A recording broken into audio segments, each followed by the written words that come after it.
Dear student, आज मैं आपके सामने कक्षा 8 का पाठ 4 पदार्थ, धातु और अधातु लेकर आया हूँ। उसके बारे में मैं आपको पूर्ण जानकारी दूंगा।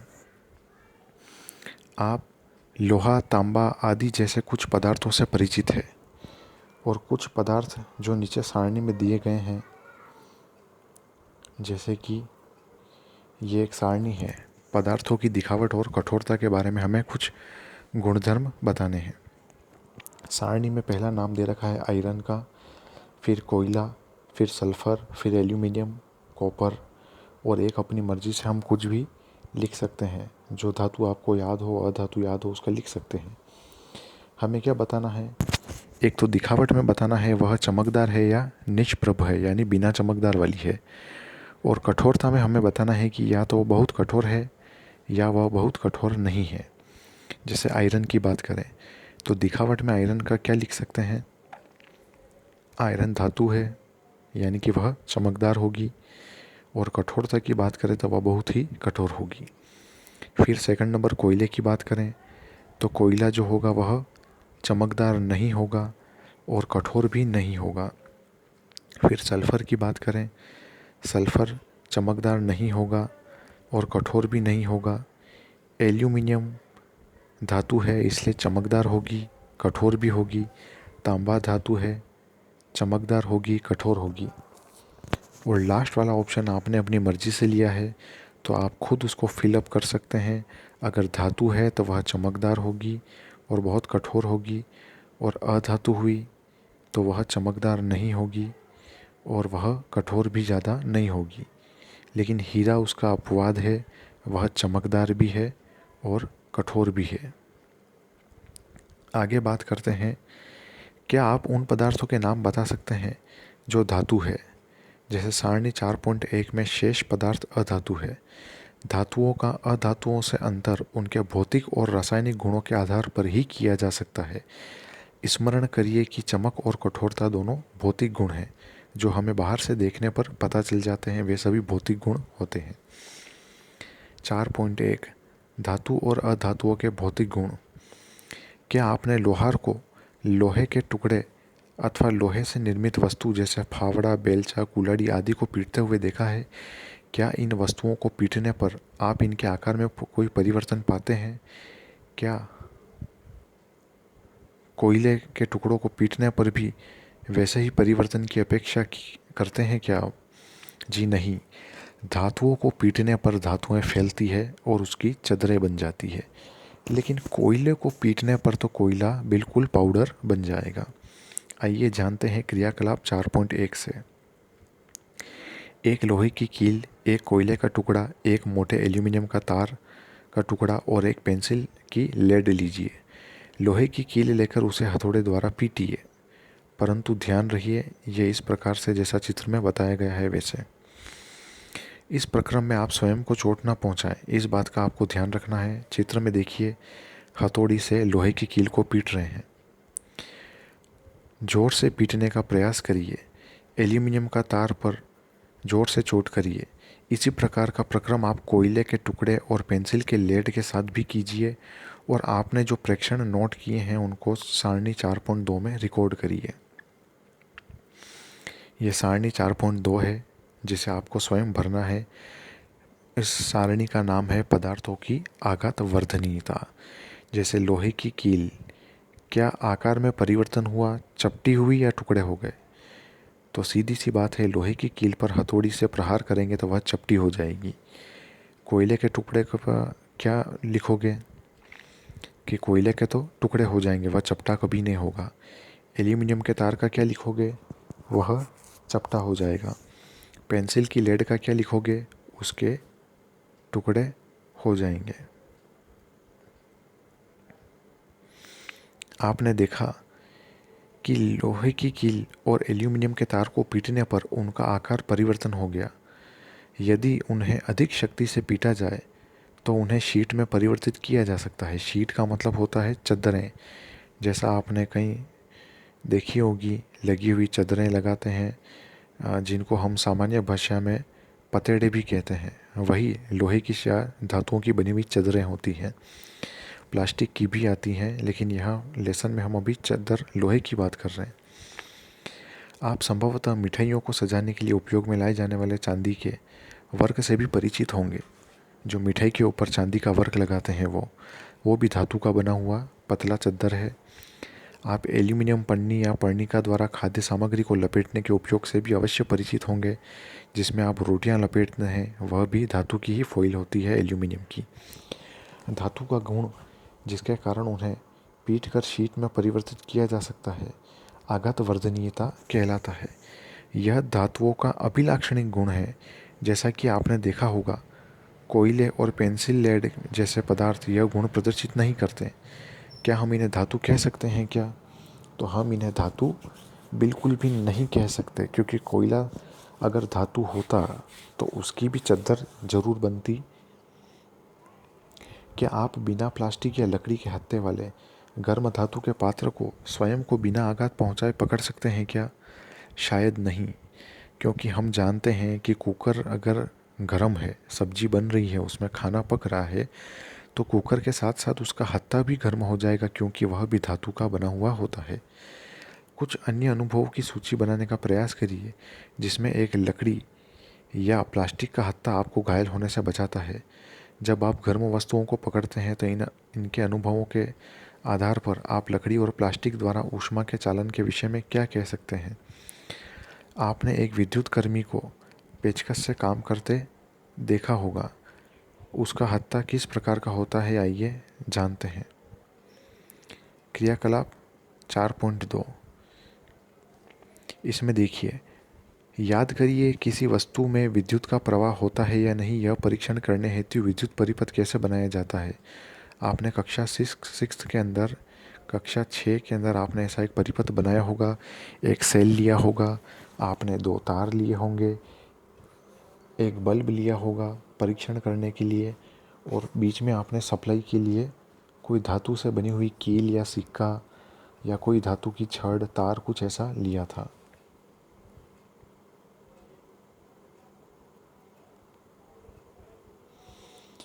इसमें विभिन्न धातुओं के साथ यह क्रियाकलाप किया जाना है। अब इसी क्रियाकलाप को सारणी 4.3 में दिए गए पदार्थों के साथ दोहराइए। प्रेक्षण लीजिए और इन पदार्थों को सुचालक व कुचालक में वर्गीकृत कीजिए। ये सारणी 4.1 वाले पदार्थ हम वापस लिख लेते हैं। लोहा, गंधक, कोयला, तांबे का तार, जो भी। सबसे पहले तो ये देखिए, आप अगर लोहे की छड़ उस परिपथ के बीच में लगाते हैं तो क्या विद्युत बल्ब जलेगा? तो हाँ, ज़रूर जलेगा। इसलिए हम कह सकते हैं कि यह सुचालक है। दूसरे नंबर पर दिया गया है गंधक। क्या गंधक को रखकर आप बल्ब जला सकते हो? तो नहीं, गंधक कुचालक है। कोयले को रखकर जला सकते हो? नहीं, नहीं जलेगा, क्योंकि यह कुचालक है। तांबे का तार रखकर जला सकते हो? हाँ, जलेगा, क्योंकि यह चालक है। आपने पाया कि लोहे की छड़, कील और तांबे का तार सुचालक है, जबकि गंधक और कोयला जो है वह कुचालक है। ओह, आपने अनुभव स्मरण करने और फिर इस क्रियाकलाप का अर्थ यह दिखाना था कि धातु ऊष्मा और विद्युत दोनों की सुचालक होती है। यह हमने कक्षा 6 में सीखा था, जिसका आज वापस हमने स्मरण किया है। आप एल्यूमिनियम और तांबे के तारों का उपयोग कहाँ देखते हैं? तो सोचिए, तांबे के तारों का प्रयोग तो हमारे घर में होता है, वायरिंग में। और एल्यूमिनियम का जो रोड पे थंबे लगे हुए होते हैं, उनके बीच में जो तार चलते हैं वह एल्यूमिनियम के तार होते हैं। क्या आपने कभी कोयले के तार देखे हैं क्या? तो निश्चित रूप से आप कहेंगे कि नहीं, ऐसा तो हमने कभी नहीं देखा कि कोयले के तार होते हैं। धातुओं का वह गुण जिससे खींचकर उन्हें तारों में परिवर्तित किया जा सकता है, यह गुण तन्यता कहलाता है। नाम से ही पता चल रहा है, तन्यता। तन्यता का मतलब तानना। क्या आपने कभी लोहे की शीट, प्लेट, धातु का सिक्का और एक कोयले का टुकड़ा फर्श पर गिराकर उनसे उत्पन्न ध्वनि में अंतर पर ध्यान दिया है? यदि नहीं, तो अब आप इसका प्रयास कर सकते हैं। क्या आप ध्वनियों में कोई अंतर पाते हैं? क्या आप मंदिरों में लकड़ी की घंटियाँ देखी हैं क्या कभी? जी नहीं, लकड़ियों की कभी कोई घंटियाँ नहीं होती। घंटियाँ तो धातु की बनी होती है। क्या आप इसका कारण बता सकते हैं? ज़रूर बता सकते हैं, क्योंकि लकड़ी के टकराने पर उत्पन्न ध्वनि जो होती है वह इतनी तीक्ष्ण और इतनी दूर तक नहीं जाती, लेकिन धातुओं के टकराने पर जो ध्वनि उत्पन्न होती है वह ध्वनि बहुत ही तीक्ष्ण होती है और वह बहुत दूर तक सुनाई देती है। तो धातुओं से बनी वस्तुओं को जब कठोर सतह से टकराया जाता है तो एक निनाद ध्वनि यानी रिंगिंग साउंड उत्पन्न होता है। माना आपके पास दो समान दिखने वाले डिब्बे हैं, एक लकड़ी के निर्मित और दूसरा धातु से निर्मित है। क्या आप दोनों डिब्बों पर चोट करके बता सकते हैं कि कौन सा डिब्बा धातु का बना हुआ है और कौन सा लकड़ी का? क्योंकि धातु गायन ध्वनियाँ उत्पन्न करते हैं, अतः वे ध्वनिक कहलाते हैं। धातुओं के अलावा अन्य पदार्थ ध्वनिक नहीं होते। उक्त क्रियाकलाप करने के पश्चात हम कह सकते हैं कि कुछ पदार्थ कठोर, चमकीले, आघातवर्धक, तन्य, ध्वनिक और ऊष्मा तथा विद्युत के सुचालक होते हैं।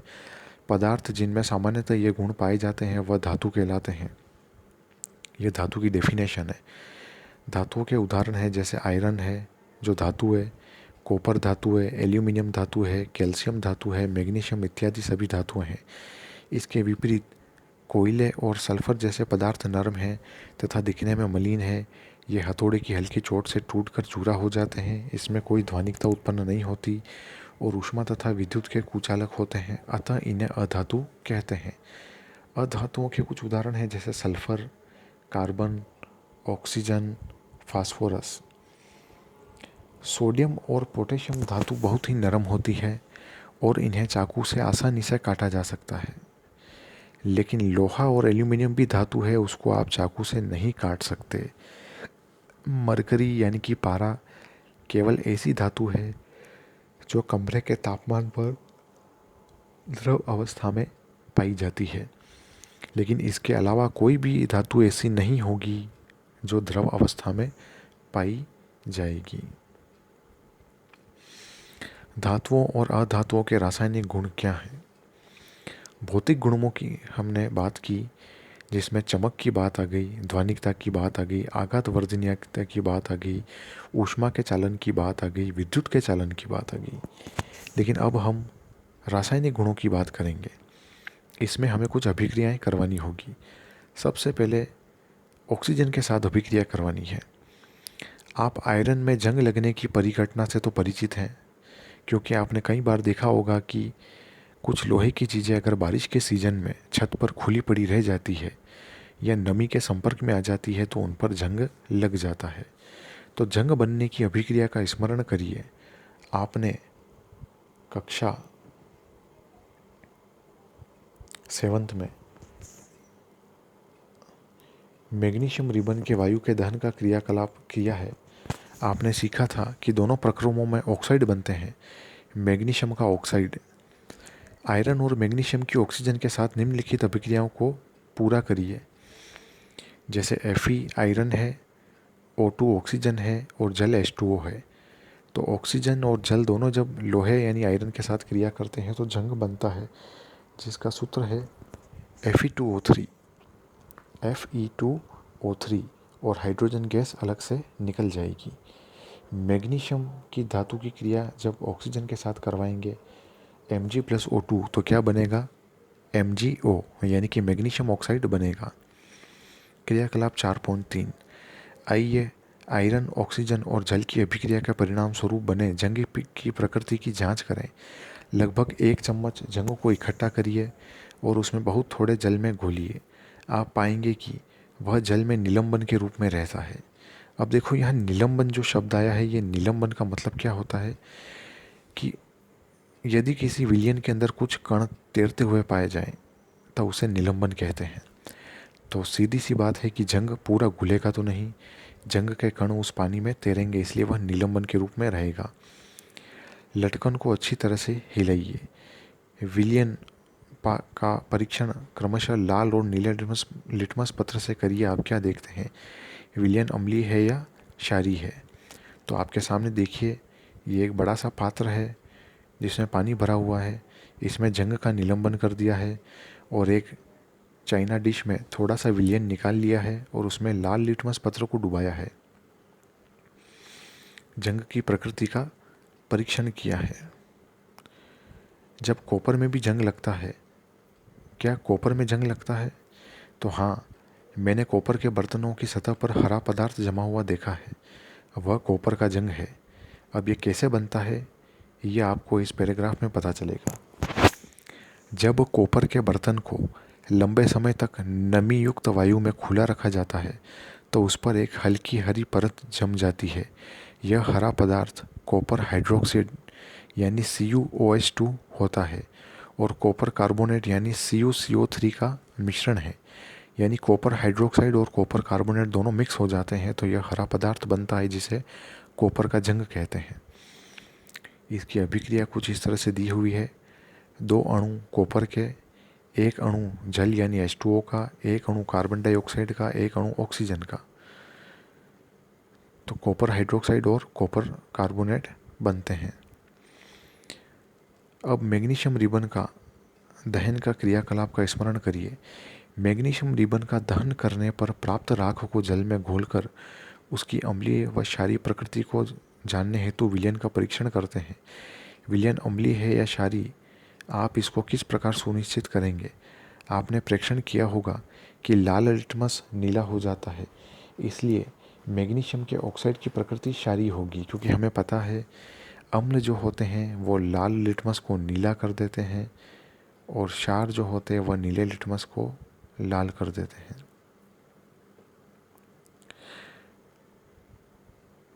अतः धात्विक ऑक्साइड की प्रकृति क्षारीय होती है। आइए अब अधातुओं की ऑक्सीजन के साथ अभिक्रिया का प्रेक्षण करते हैं।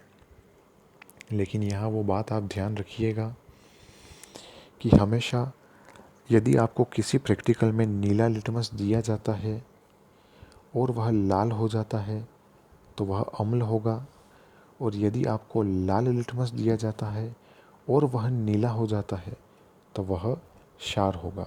यानी कि क्षार नीला कर देते हैं और अम्ल जो होते हैं वह लाल कर देते हैं। शिक्षक द्वारा कक्षा में प्रदर्शित की जाए क्रियाकलाप 4.4।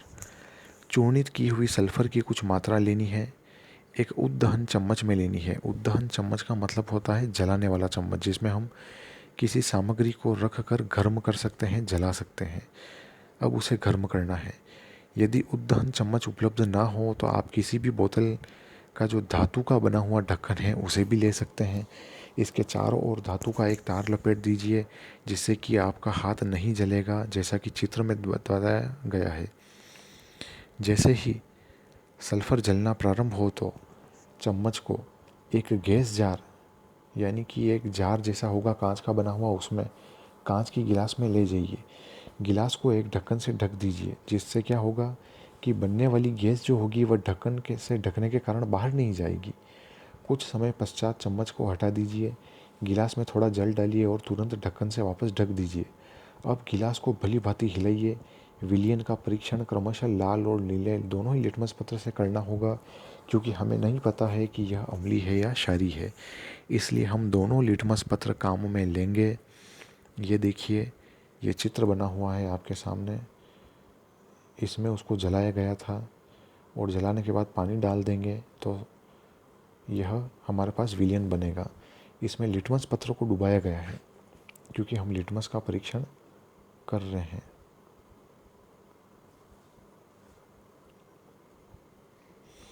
कैल्शियम हाइड्रोक्साइड क्षार का नाम है।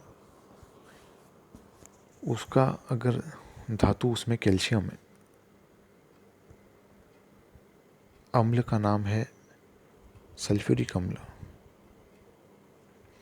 या हमें सारणी 4.4 में क्या पहचाना है कि अम्ल और क्षार में धातु कौन है, अधातु कौन है। ठीक है, कैल्शियम हाइड्रोक्साइड में पता चल रहा है कैल्शियम धातु है और सल्फर जो है वह अधातु है सल्फ्यूरिक अम्ल में। इसी तरह आप एक दूसरे क्षार का नाम लिख सकते हैं। क्षार बहुत सारे हैं, जैसे कैल्शियम हाइड्रोक्साइड है, मैग्नीशियम हाइड्रोक्साइड है। मैं कहता हूँ, आप नाम लिखिए। कैल्शियम हाइड्रोक्साइड आपने लिखा हुआ है, अगला लिखिए मैग्नीशियम हाइड्रोक्साइड, फिर लिखिए पोटेशियम हाइड्रोक्साइड, फिर लिखिए सोडियम हाइड्रोक्साइड, अब इनमें आप धातु बताइए। मैग्नीशियम हाइड्रोक्साइड में मैग्नीशियम धातु है, पोटेशियम हाइड्रोक्साइड में पोटेशियम धातु है, सोडियम हाइड्रोक्साइड में सोडियम धातु है। इसी तरह आप अम्ल के नाम लिखो। सल्फ्यूरिक अम्ल में अगर सल्फ़र है तो हाइड्रोक्लोरिक अम्ल में कौन होगी अधातु? क्लोरीन होगी। HNO3 में कौन होगी अधातु? नाइट्रेट होगी। सिरके में कौन होगी? एसीटेट होगी। इसी तरह हम उसके गुणों को पहचानेंगे।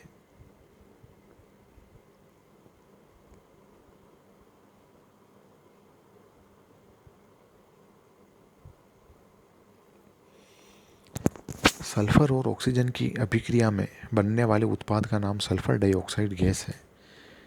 जब सल्फर और डाइऑक्साइड को जल में विलय करते हैं तो सल्फ्यूरस अम्ल प्राप्त होता है। अभिक्रिया को निम्न प्रकार से लिख सकते हैं, जैसे देखिए आप, सल्फर डाइऑक्साइड हमें प्राप्त हुई, उसकी क्रिया हमने जल से की तो हमें क्या मिलेगा? H2SO3, जिसका नाम है सल्फ्यूरस अम्ल। सल्फ्यूरस अम्ल है तो ये बात हम जानते हैं कि अम्ल हमेशा नीले लिटमस को लाल कर देते हैं। सामान्यतः अधातुओं के ऑक्साइड अम्लीय प्रकृति के होते हैं। प्रयोगशाला में काम में आने वाले कुछ अम्लों तथा क्षारों के नाम याद करिए जो आपने कक्षा 7th में पढ़े थे। उनके नाम सारणी 4.4 में लिखिए और उनमें उपस्थित धातु अथवा अधातु की पहचान करिए जो ऑक्सीजन के साथ ऑक्साइड बनाते हैं। आज के लिए इतना ही। कल मैं आपको बताऊंगा जल के साथ धातु अधातु की